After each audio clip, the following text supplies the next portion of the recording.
And in the same token, although it's different, but it's just this societal trends on things like inclusivity. You'll see much more language on DEIA initiatives and how they're really focused on that, and getting other vendors and contractors who really are not traditionally part of the process. And so I think it's kind of in that vein of just what's happening in society. How can we incorporate this? And, the federal government is not always on the forefront of some of those societal trends and changes, but, just to see that included and codified, I think is a really good step in the right direction. Hello, hello, hello. It's Holly Rustic here with GrantWriting and Funding. And I have a special guest on the show this week. And she's going to be talking all about some really important things that have just come out down the line. And that is all about the OMB, all about the grant guidelines, all the things going on that you need to be in compliance for if you're a grant writer, and to make sure your clients are as well. These are new things. I did see one thing which was cool, which is like increase in indirect again. Woohoo! So I was looking at that. So we're definitely going to talk about all the things, and that really does impact your grant writing, y'all. It really does. So tune in today, because I have Rachel Werner. She is on, and she is the principal at myfedtrainer.com. She's a principal there. And she's also the owner and CEO of RBW Strategy LLC. So she runs her own grant writing firm as well. So welcome, Rachel. Welcome to the podcast. Well, thank you for having me, Holly. Nice to see everybody virtually. Yes. I know. I was like, we haven't connected yet. I don't know how we have not connected yet, but it was like, here we are. Yeah, there you go. The grants world is big but small. Right. So, Yeah. there's a lot of people who I think I know, and then Yep. And thank you for tuning in. I know it's your evening there, and it's my day here, so I appreciate it. Always loving all the people that come on. I'm always like, oh, I feel so bad. Or if I'm on your podcast at like, or you're all things at like 5 a.m. Like, so thank you for coming in your evening. I appreciate it. This is going to be fun. I'm excited. We've actually had this booked for about 2 or 3 months, I think. It's been a while. Yeah, it's been a while. Yeah. And I think now that, with the guidance coming out, I think it's definitely important to just stay locked in on what's happening. So it seems like good timing to kind of talk all the things. Yeah. And just for y'all, we are actually recording this in late September, mid to late September right now, but we will be releasing this. Y'all are probably listening in early to mid-November, and we don't know what the world's going to look like. So we're hoping for rainbows right now, but we know for sure that everything has been released. October 1st, right, is what's coming out. So before we dive in all the guidelines, because I know you guys want to hear it, let's talk a little bit about you more, Rachel. So tell me, you said you're a principal at this place, you're a CEO over here, give people a little bit of scope of work, like where you come in, why you're passionate about talking about this, and then let's get in the guidelines after that. Sure. Well, I'll start in the Wayback Machine. Okay. Ooh. So we're gonna go back 20 years. Yeah, 20 years I've been doing grants. So, when you have to start adding another decade, you're like, man, I've been doing this a long time, We do both. I know do I do just 20 years or 2 decades? Yeah. You do your bio, Makes me sound like a nice vintage wine or something. So, so when I started doing grants, I was actually going to New York University to getting my master's in public administration. And at that point, I said, I'm going to be an executive director of a nonprofit. That's like what I wanted to do. That was my focus. And so what's the best way to start getting into that is through fundraising, right? So started working in fundraising jobs, and I was working in New York City, got my master's, and then was doing grants, and I started working on federal grants. And at that point, there was a lot of I was working for a hospital, so like Ryan White grants and a lot of federal grants, and then started transitioning to grant management when I was working for a charter school company. This was back when No Child Left Behind came out. So the Bush era, like the legislation. And I remember the faith-based grants he had, like all the federal ones that came out under him. Remember? Yeah. Remember he had to print out all of the things and mail them in? Yep. Oh, yes. Well, I used to go to charter schools around the country with a binder. And in that binder was a tab for each of the different compliance requirements, time and effort reporting, school safety, Title I, like all of these different things. And I used to send them, FedEx them to the different schools, and so they would be there when I got there. And so then I started getting to grant management, and then, eventually years later was working for Deloitte, managing federal grant projects, and then went out on my own after I had my son and realized, oh, I kind of want to be home more. And I've been working from home for the past 11 years. And so that's where the RBW strategy, because I started doing just pre-award consulting. And then I started to slowly get post-award projects because they knew I had this experience. And so I managed federal grant projects, and I would do some other things, and then built that business. And then Lucy asked me if I wanted to start working at MyFed Trainer. So here I am, and now I'm principal at MyFed Trainer, and I really like it because it's training. It's training, in grant compliance, and it's something that I think is absolutely necessary now with all of the funds that are going out the door, and a lot of people just don't know how to manage them, and so that's what we're here for. I love that so much. And when I was working inside a nonprofit too, and because I was started out as a pre-award grant writer, right? And then getting the same thing, like did all the things, worked for a large company, like the virtual, for pre-award people around the world. This was in 2005, like, ooh, how novel, right? But then later got into like working inside a nonprofit and actually doing post-award as well. So pre and post. I never really, post-award drove me crazy.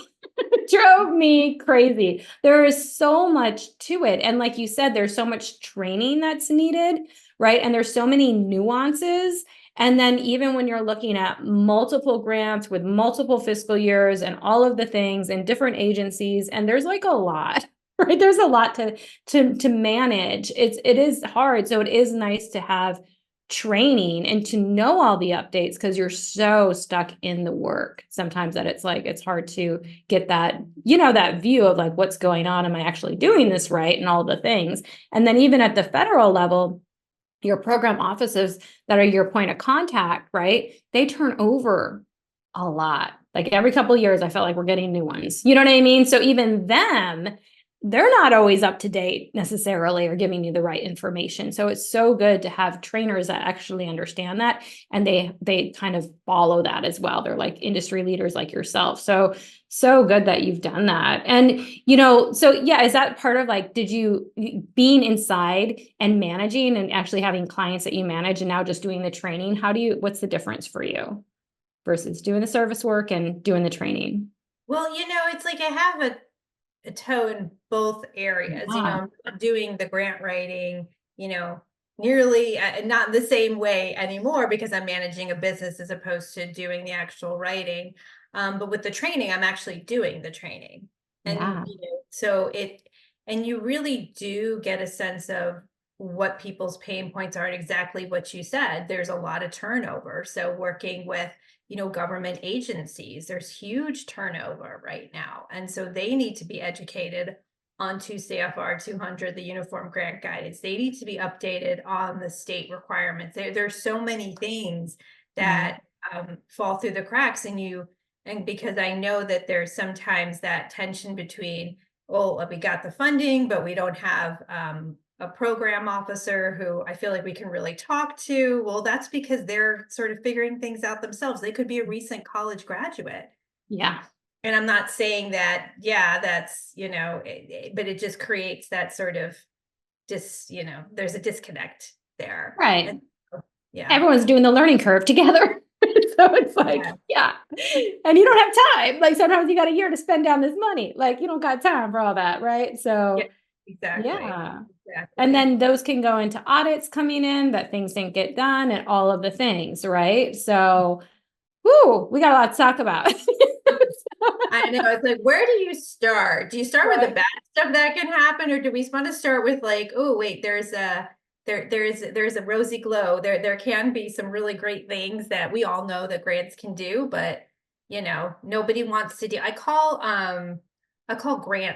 grant management sort of the broccoli. Okay, so everybody wants the dessert, right? Because that's like so good. Everyone wants like the brownie sundae, and then grant compliance is here's a plate of steamed vegetables that nobody wants to eat, but you have to, because if you don't, that's such a good analogy. I like it. It may have butter, it may not have butter. may not have butter, it may not go down easy, you know, but you just got to deal with it. And that's the problem, is that a lot of organizations, they don't want to deal with it until there's a problem. And that is a huge issue, because what happens is that, you know, it's kind of like, oh, I don't need to fix my car, I'm just going to keep driving it and driving it. And then something happens, like you don't want to end up on the highway like you're calling AAA. You want to be able to deal with it before it gets to that point. And I think that's why we call it like a tune-up. You know, you need to be educated. You don't need to be an expert in grant compliance, but you need to know where to go. You need to know what's happening in that space in order to be educated for yourself, your clients, or your organizations. I love that you're like, you don't need to know it all. I'm going to give you guys some overview, some top overview on what. So as a grant writer, somebody who's a grant writer, and maybe they have clients, maybe they're working inside a nonprofit, or maybe they have nonprofit clients, like they need to know what's going on, right? So what happened? October, what's happening in October? What happened? Because this will be published after. Uniform grant guidance, like picture this. Okay, so I'll start a little bit back. So back when I was working on federal grants, this is back in year 2005, the mid-aughts, mid to late aughts, was when I was really knee deep in a lot of federal grants. And you had different cost circulars, the Office of Management and Budget within the federal government, which provides all of the federal requirements for how you're supposed to comply with your federal funding. You had a cost circular for one type of entity. Administrative requirements, you have to look at another document. So there was everywhere, and it was just confusing. So if you were an institute of higher education, you had to look one place, or if it's health, you have to look a different place. And so they said, okay, this, you know, everybody was complaining about, said, okay, let's try to streamline this. And that's when the uniform grant guidance came about. So that was in 2014. That was the first, they called it the super circular, the omni circular, so many names for it. And I know, I'm always like super circular, all the things. Yeah. It's like picture with like a cape on it, just like, you know, flying through the air. And so what happens when you put together, just like with a grant application, when you have multiple people putting something together, inevitably there's going to be things that just don't mesh. And so every few years, the Office of Management and Budget says, like, okay, we need to update it. We need to get public comments to incorporate that feedback. So they got thousands of public comments from recipients, and contractors, and agencies across the board. Said, what are the things that we need to do to make this better? So the last big update was in 2020. So the next one, you know, 2024. So trying to do it every few years, like every 4 or 5 years. And I will say that these recent updates are very, very beneficial. Yay to recipients. Yes. I mean, and they're really focused on some core things like reducing recipient burdens, to streamline language, to make it less jargony, and actually making it in plain English, because they realize maybe people who are unfamiliar with the grant process, or those where English is not their first language, might have trouble understanding things, you know?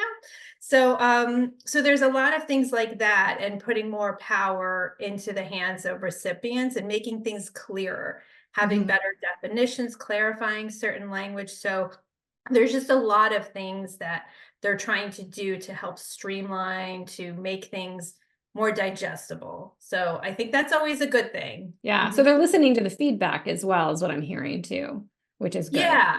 And what they can. I'm sure they look at trends. Yeah. Yeah.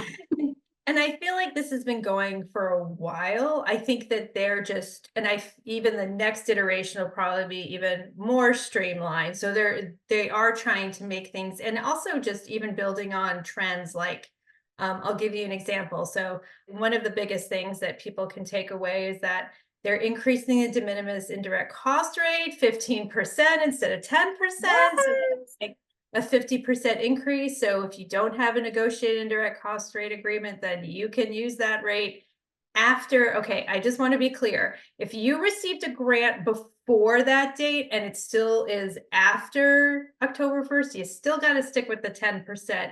It's only for new awards issued. It could be, now, if you have a multi-year grant, you might be able to apply that 15%.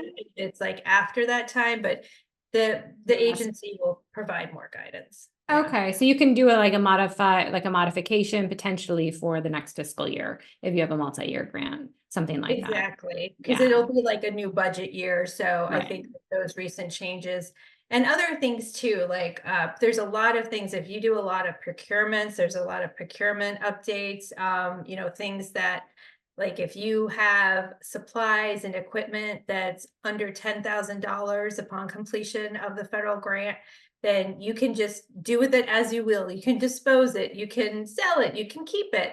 As opposed to if it was because the original threshold, the capitalization threshold was $5,000. Right. So there are things like that are beneficial. And if you are the lucky one who has to go through a single audit, the threshold requirement is now $1 million as opposed to Nice. Okay. 50,000. Yeah. It went up from 750. Yeah. That's And then great. it's so stuff like that I think has been really beneficial, and things like they're encouraging on federal entities to acquire goods that are refurbished, recycled, trying to be more sustainable, and also have incorporated, in addition to if you are, trying to contract work out and working with minority or women-owned businesses, they've added veteran-owned businesses as one of those preferred vendors. So things, that are trying to build out the inclusivity of the system, because we know so many entities are left out because they are just not as familiar. And I will say, for those grant writers out there, they are trying to create a notice of funding opportunity template across. Oh, really? Now that Yeah. would be a game changer. Sure. Well, how often do you if you look at federal guidance, you have one agency, it's 10 pages, another one's like 120 pages. And it's just, It's so all over. And then like the DOE ones, they're like the 4 pages, but with the columns. oh, and then like yeah, look here and look here, go to this toolkit. Yeah. Oh my gosh, it is. Yeah, it's a lot. It's a lot. And that's why a lot of people, I think, writing federal grants, sometimes they just like lean into a certain cause area or a certain agency because, they can get really good at understanding that language and how they do things, right?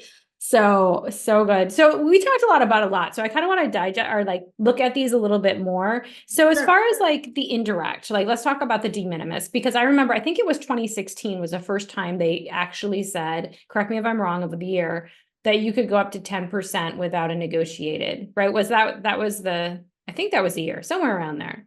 Yeah, I would have to confirm that, but I believe that sounds right. But I can't, I'll need to verify. But yes, yeah. I mean, it's been almost 10 years. Definitely. Yeah. So it's been basically, and really not that long. I mean, that was pretty cool that they did that. So I was always really excited about that. So I'm really excited to see the 15%. I know you talked about that a little bit, but as a grant writer who is writing a grant for one of their clients or for who they're working for, what is the beauty really of that? So they're kind of new to that still, because that's still kind of new. Like, let me tell you, like, even though it's been around for a while, newer grant writers still aren't really familiar with that, or even nonprofits that are newer. They don't really understand what that is and what they can do with it. Can you talk about why this is so like magical? So like why this is such a benefit? I know I should have my boxes. I do this for training. So I have a clear box and one that's black. So the clear box is direct costs. Those are everything you can see. Those are things like personnel, fringe, supplies, equipment, you name it, anything that you can actually attribute to a direct expense of the federal grant. I call the black box is the indirect costs, because that's a hodgepodge of things. And usually an indirect costs are basically things that can be blanketed across multiple cost areas and multiple grants, multiple functions within the organization. So utilities, facilities, overhead personnel, like your C-suite folks and things like that kind of cut across all the different grants and all the different operations of the organization. Usually it's in your policy of like what is comprised within the indirect cost rate, and sort of like a sunk cost, because you can't attribute it to something specific, like your lighting, you can't oh, we can charge the lighting, for this grant. You just can't, because Right. you use it for so many different purposes. And so the larger that indirect cost, you don't have to attribute it to a specific cost category. You just Mhm. have to be consistent with how you apply that cost. But the beauty of that is that the higher that is, the better it is to recoup some of those things that you wouldn't have otherwise, Yeah. so because you don't have to use that for application of a direct cost. I love that. That's such a great explanation, the different boxes. And yeah, and I always like to say it too. It's like when you have that too, like so many nonprofits, grants, how they're kind of formulated are very project oriented. Yeah, we had Gen Op grants, right? Not as many as project specific grants at all. So, and I think COVID's kind of changed that a little bit. We have seen more general operating, right? We have seen more of this, like, oh yeah, the nonprofit just needs to run. And maybe that's mission drifting. If all they're doing is doing these projects instead of like just able to reach their mission. And hopefully some of the feedback is what also helped generate this change and in the increase there as well. Like we just need support to run the overall nonprofit. That's what we need. So if you're not going to give us more gen ops, give us more indirect cost, right? Like do something, give us some wiggle room somewhere. Do you feel like that might have been part of that conversation or just kind of a symptom or output of it? I think that's a good way of looking at it. And I would say yes, and especially I think for those that are newer to the process, they can really take advantage of that because there are entities out there, universities especially, some of them have like a 60% indirect cost Yeah. rate. I mean, it's crazy. I'm like, Yeah. what are you actually spending your money on? It's all Yeah. going to, overhead. But it's true. And so it's for those little guys and those who are not really, maybe they don't get a lot of, maybe just like 2 federal grants is enough for them to, Yeah. they don't have 20. And Mhm. so for those folks, it really allows them to get into the system. And to your point, like really take advantage of some of those things that would have eaten their budget if they're not, mindful. Right. Yeah. Yeah. And I think that's so funny about the universities. Yeah. I see that too. But then you get it. You see their parking lots and you're like, yeah, they had a lot of lights that they got to like fund to keep on. Like, I get that. But yeah, it's so interesting. And those they have to negotiate. They still have to negotiate every year. But this is the beauty of not negotiating. And I've never negotiated in a nonprofit, like just disclaimer, I haven't done that, but I've heard from so many people that have gone through the process of doing that for a nonprofit every year that they're like, it is a lot of work. So the people very, very happy that they didn't have to negotiate and they're still able to get it indirect. So that's really good on that end. Have you done negotiating yourself on that before? That I do not do that. I refuse to do that. I know people who do, so I'm like, you do that. No, Yeah. it's and the thing is it takes a while too because there's a backlog now. So you Mhm. might not even get an approved rate for a year. So And you then you have go to through apply all of again. that work and it's just like, wait a second, are we ever gonna get this thing? So Yeah. yeah. Yeah. So I mean, like nonprofits, who would you say then don't really worry about, applying for right now? Use the up to 15. And just to say, you don't have to use 15% either. Maybe you do have a very small, it's a smaller grant. You want to use most of it towards project cost. You don't have to utilize it either, right? So can you kind of talk about that? Like when, and when they might want to consider doing a negotiated or negotiation?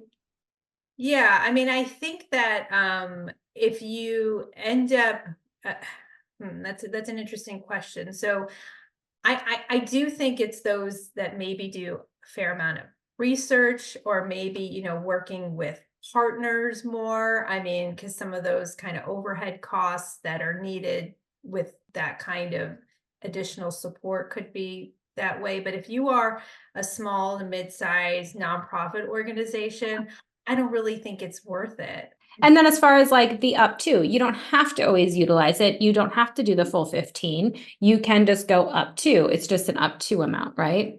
Yeah, yeah. I mean, Yeah. no one's gonna force you to do the 15%. It's just, an allowable indirect cost rate. But I think that you'll have to see with your federal agency how that works in the budget. But yeah. Yeah. And I think, yeah, and for grant writers who are working with nonprofits, like always connect, right, with those project officers. Hopefully they have the training But yeah, we need to ask those questions. And that's just something good for you to know as you're drafting out your budgets. Like, look at that federally. And even foundation grants, if they don't spell out like you have to use this type of budget in these categories, you can keep that in there too. Like, that could just be your policy, right, of how you do your budget, as long as it's allowable for foundations. What are your thoughts on that? Yeah, I always say that because we work on a lot of policy and procedures and supporting people in doing a gap analysis of where they might be missing things. And I say, the federal government requirements are the gold standard. So those are the things that when you do, when you have policies and you have oversight with like other, it's almost easier with like the private foundations and corporate foundations. So it's, rather because I know sometimes people have a couple of different policies that just follow the federal standard and that applies to everything else because Yeah. you're covered. The only thing I would say that could be more restrictive is that if you're a local government or if you receive pass-through funding through a state, they might be more restrictive than the feds. So you just want to be mindful of that.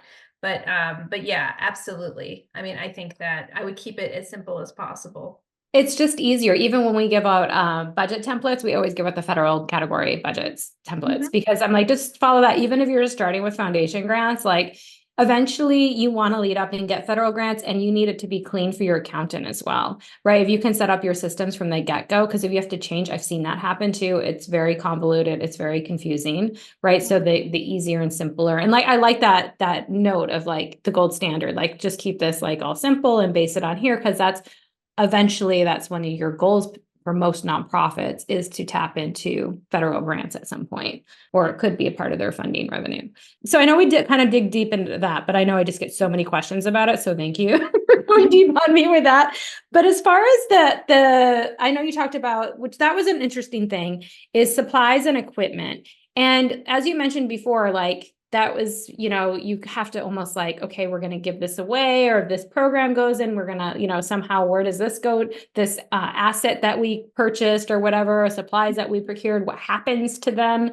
And now you said there's a threshold that's a little bit higher, so you don't have to explain kind of the minutia of post-award, right? After it's funded or after your contract is ended. So can you kind of talk about that a little bit more? Yeah, I mean, basically, closeout is when I always say stick the landing, because if you go through all of the federal grant requirements, you want to end up and not say, oh, wait, we didn't spend all of our funds, or, we didn't meet the goals in our progress report. And then you have to send a lovely report to the program officer explaining things. Should hopefully be communicating that throughout the project period. Right. Best practice, just saying, so that nobody's surprised. But that's part of the closeout, because I think that, it gets really tricky with property and equipment because of the disposition, because you have depreciation and you have to have an equipment log and you have to be tracking, what's the serial number, where is it located and who has it, and all of these types of things. And and especially if you might be sharing the equipment with another entity, like who owns it and all of these, and if it's a building, forget about it. And then you have like lease and all that kind of stuff. So I think that it's another, thing when I mentioned before, when like the Office of Management and Budget is really trying to reduce recipient burdens. And I think that's part of it by increasing that capitalization threshold. Is really trying to make their lives easier. So when it comes to disposition, instead of it being 5,000, it's 10,000. And I think, oh, that's nice. So when it comes to that point, you can kind of decide, what makes the most sense with these items. So you don't have to try to scramble and figure things out and, tie up those loose ends when you've got other things going on. So yeah, that's good, because that can be a whole story, right? Like we tell him we're writing novels about what happened to that, cot that went around to 5 different agencies and all the things. I'm just trying to sell this computer. What do I do with it? That's awesome. But, and also you kind of talked about, so I think this is a good time to bring that back up, is refurbished, recycled goods and all of that. Now I know in the past, a lot of times it was like, oh, we could just do that and try to keep our expenses like, cheaper or whatever. But then I know a lot of reviewers were kind of like, meh, we kind of like newer things because there's less whatever. Like, so can you talk about that? Because I think that's kind of a newer conversation, because it feels like we've kind of gone back and forth on that. The new items, because they might not break down as much, like all of the things, right? So can you talk about that? They probably added that in there because they want you to buy stuff from the federal government. So there is like a federal government supplies that they want you to use. So it's kind of like a, yeah, yeah, yeah. Mhm. We So got some goods. They're yeah, used. exactly. It's like, yeah, you scratch my back, we'll put it in the application and so forth. But yeah, and I think it's just the sort of the change in the tenor over the past few years with the focus on sustainability, especially now there's so much money going out for green energy. And I think that there's a lot more focus on those sustainability practices.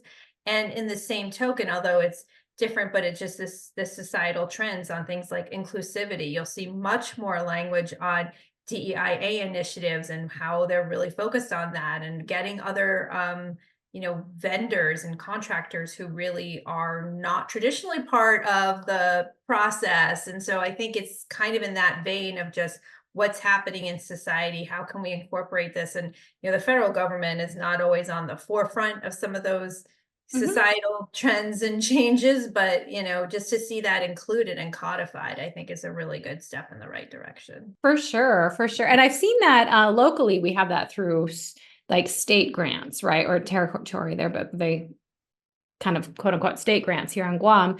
And we've seen like you get, like you talked about preference points, they have veterans, they have preference points. Now we were able to get women owned into the legislation a couple of years ago. So really excited about that. And they also have, there was also preference points for disability, right? So I was like, that's really, really cool to see that, but I'm happy to see that at the federal level as well. Like, and you're talking about not just like those types of nonprofits potentially, but like your vendors. So I really like that with the vendor speak as well.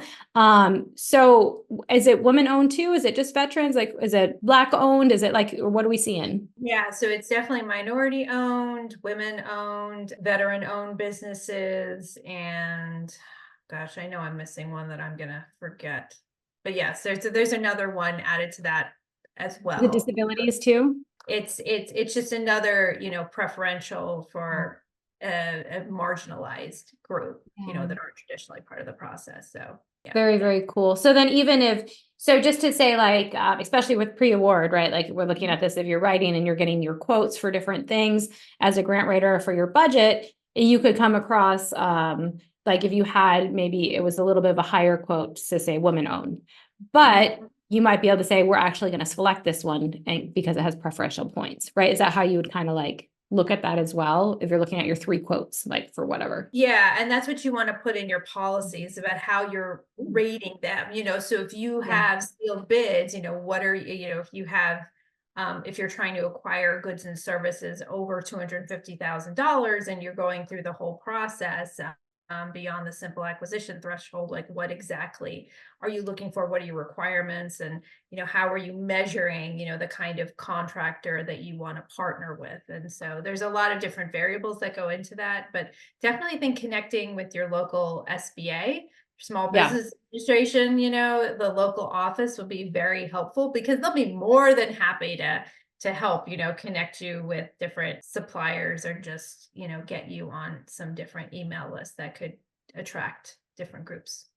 For sure. Or even the different types of chambers of commerce, right? Like you could look at that, becoming a member, like so, so good. I love that. I love that they're, yeah, and giving that preferential. How does the preferential points actually work? Yeah, I mean, I think again, it just depends on your policy. So there's no, 2 CFR doesn't dictate to that degree, Yeah. so I think it's up Thanks. to you to kind of take that and say, well, how are we going to incorporate that into our policy for, Gotcha. if we have to go after, some, because with each financial threshold level, there's different requirements about how you have to procure, what the methods are. And so if you're getting to the point where you're requesting, putting together an RFP and you're requesting bids, then that's where you really want to solidify, what is the point system, Yeah. how are you going to measure it? And are you going to put more preference to the type of entity or cost or what their technical, all of those types of things. It's being able to have a solid plan because honestly, if an auditor looks and says like, oh, well, you just chose this women-owned business, and I'm not saying that you want to choose a women-owned business, but you also want to have like Right. the They're like, if justification. that's your cousin.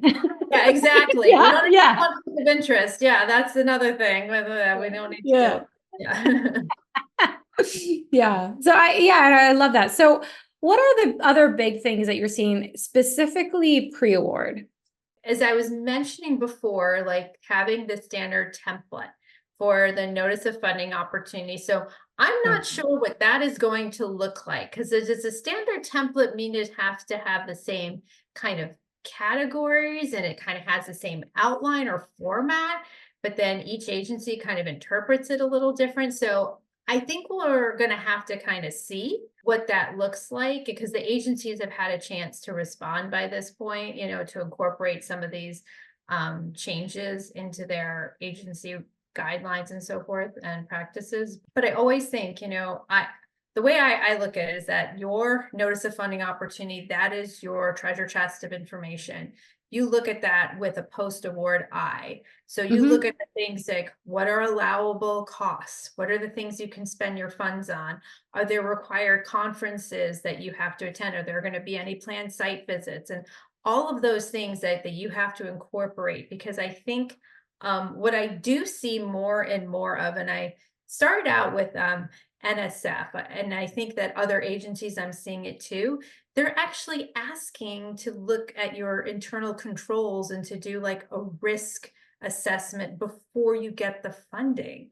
So a Wow. risk assessment are things like, do you have financial controls? Do you Right. have policies for this? Do you have a travel policy? Do you have a conflict of interest? But all of these types of things. And I think that one thing I would say is, are your organizations that you serve or you work at, do they have those best practices in place? Do they have those internal controls? And I would be very cautious if there is no plan to do Yeah. that, because if you get the award and they're asking, and I have worked with organizations that have been asked, you need to complete this hmm before you get the funding. I mean, if you are sitting there, deer caught in headlights, that's not a good look.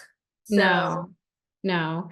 Yeah. And that could also be a thing if that's one of your clients, like, is that my work I need to do? That's extra scope of work now. I need to charge for that, like all of the things. And even kind of leading into that, I mean, that could actually be even a qualifier of if you wanted to help set up that type of work, know if the organization has it or not and enroll that into your scope of work, right? As part of like what you would assist with and then charge for that as well. But those are yeah, things that you don't know, like if you don't know, you wouldn't do. And then you're kind of caught in that position of not really looking like an industry leader, not really, understanding the lay of the land. like Yeah. I always say, you always want to go into it with a post-award mindset, because Mhm. I know that as a grant writer, your job is, I want to put together the best application. I want to prepare you for success.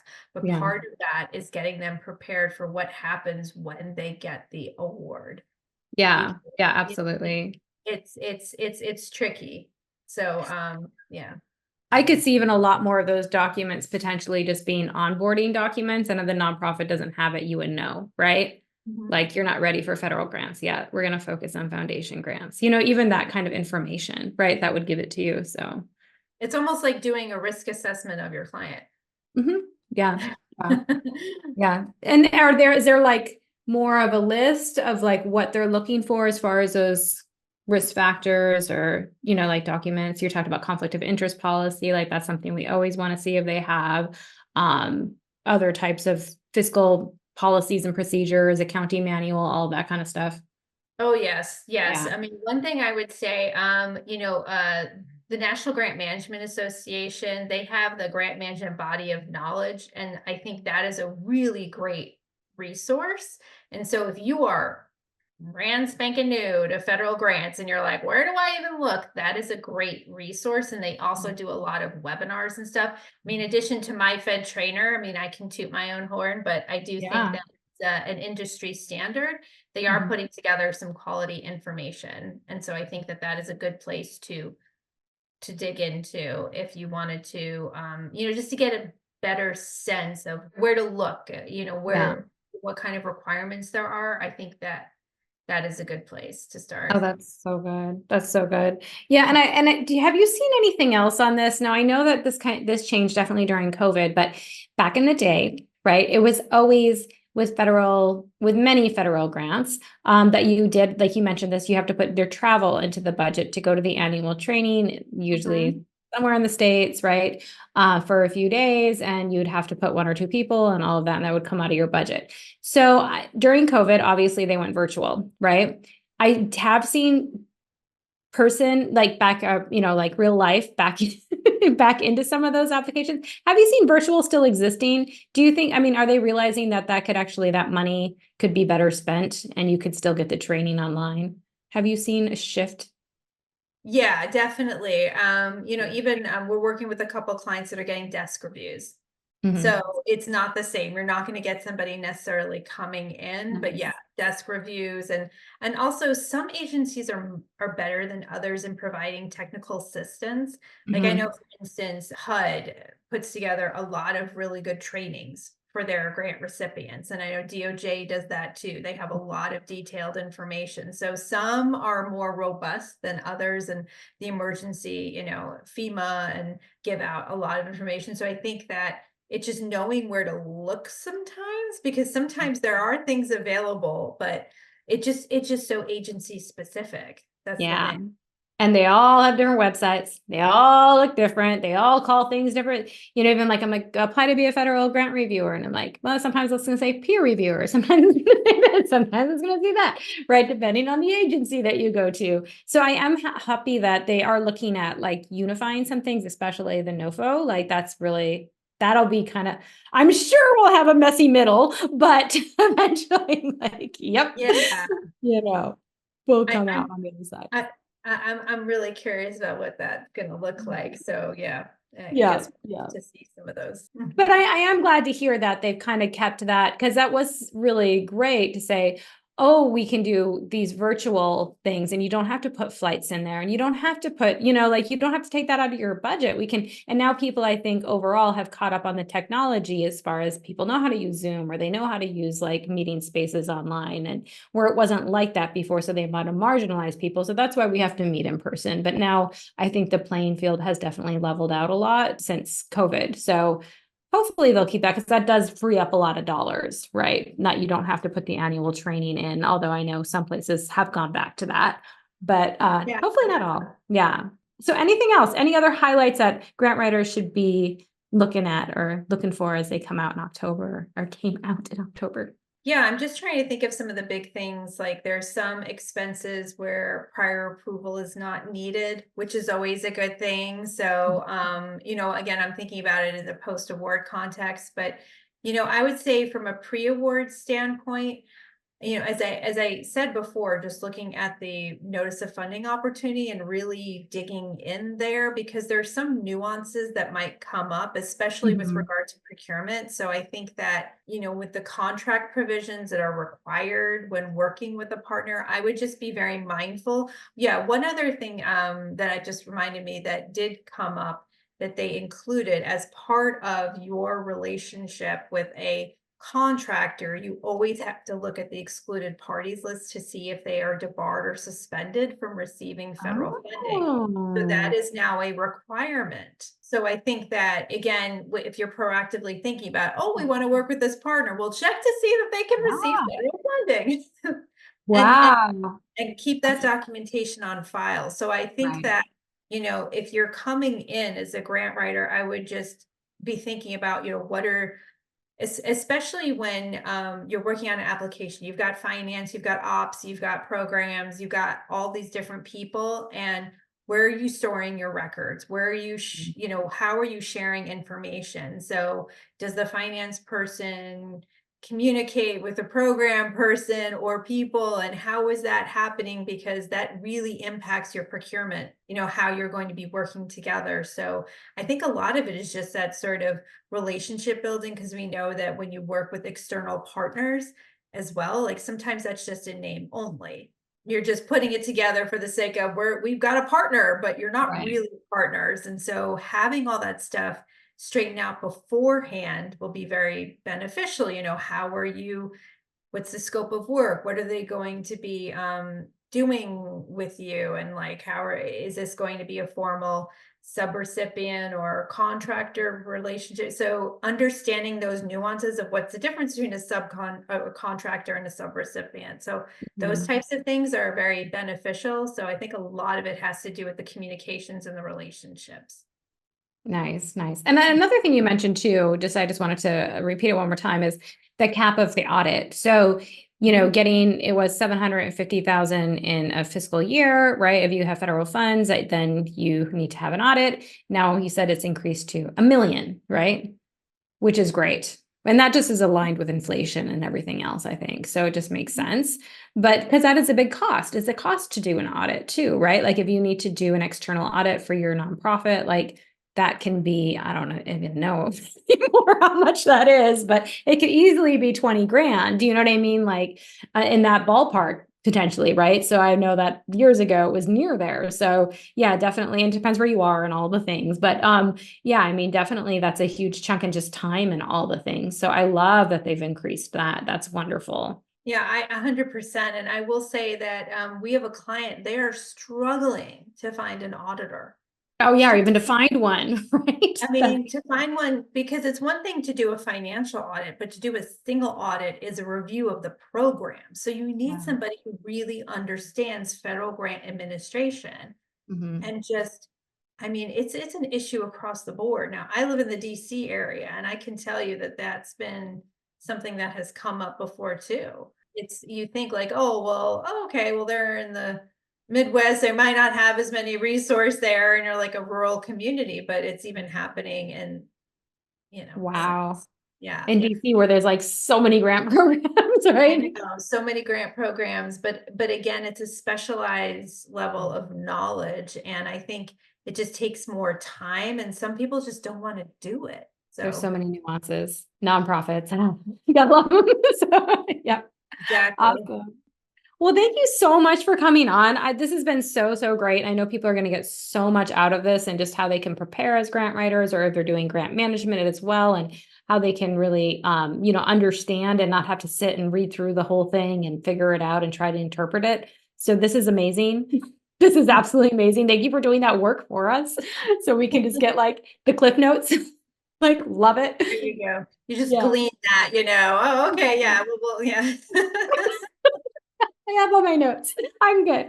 So you've done all the hard work for us. But where can people find us, especially if they're like, "Ooh, I do need some more training, and maybe my nonprofit or my agency that could use some of your training," like, and then, or just even the grant services, because you also offer that. So yeah, let us know. Sure. So I would say we have been doing a couple of complimentary webinars through MyFed Trainer. If you are interested in getting information on the updates, we did one on the top 10 updates to the Uniform Grant Guidance. We also did one on the procurement updates. So those you can find at myfedtrainer.com, and that'll lead you to information on our trainings and our self-paced option, and we're going to be doing some updates in the new year, so definitely look out for those. And we do a weekly newsletter with grant tips, so a lot of, for all of those who want the sort of nice, like kind of like the skim version of your news, it's a skim version of your grant compliance, so get like a weekly tip, to kind of, that's a little digestible for you. And rbwstrategy.com, we have information about our pre and post award services that we provide. Awesome. Love it. We'll have all of the links in the show notes as well, but that's great. People listening to this can find that real quickly. So thank you so much again, Rachel, for coming on. Anything else you'd like to say before we close out today? I would just say start small, don't get overwhelmed, and just try to prioritize and just take it one step at a time.